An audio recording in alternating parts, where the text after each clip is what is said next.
और वज़ीर आला पंजाब मरियम नवाज ने पंजाब भर के लिए फील्ड अस्पताल सर्विस का इफ्तिताह कर दिया है और कहा है कि 32 फील्ड अस्पताल आज से पूरे पंजाब में फ़ाल हो जाएंगे। खिताब में उनका कहना था कि सबको पता है पहले ये कंटेनर्स धरनों के लिए इस्तेमाल होते थे। उन्होंने कहा कि मुझ पर इल्ज़ाम लगाया जाता है कि टिकटॉक बन रही हैं, वीडियोज़ बन रही हैं, ट्वीट कर देना बहुत आसान है। मरियम नवाज ने कहा कि समझा जाता है कि एयर एम्बुलेंस शायद सिर्फ अमीरों के लिए होगी। एयर एम्बुलेंस हर मरीज़ के काम आएगी। फील्ड हॉस्पिटल्स 32 फील्ड हॉस्पिटल्स आज से पूरे पंजाब में फैल जाएंगे।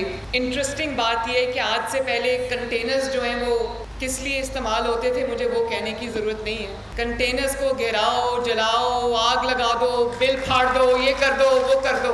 तो जब एक खिदमत करने की नीयत से हुकूमत आती है तो कंटेनर्स का ये इस्तेमाल भी हो सकता है।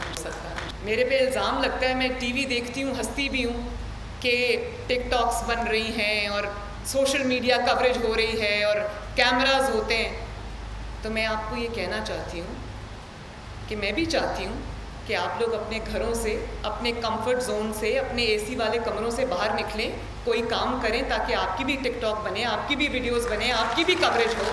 पर एयर एम्बुलेंस के बारे में ये बात की जा रही है कि वो शायद अमीर लोगों के लिए, वो बिल्कुल अमीर लोगों के लिए नहीं है, वो इंतहाई गरीब लोगों के लिए जो एक शहर से दूसरे शहर जाना अफोर्ड नहीं कर सकते। सब्सक्राइब करें और बेल दबाएं ताकि कोई खबर रह न जाए।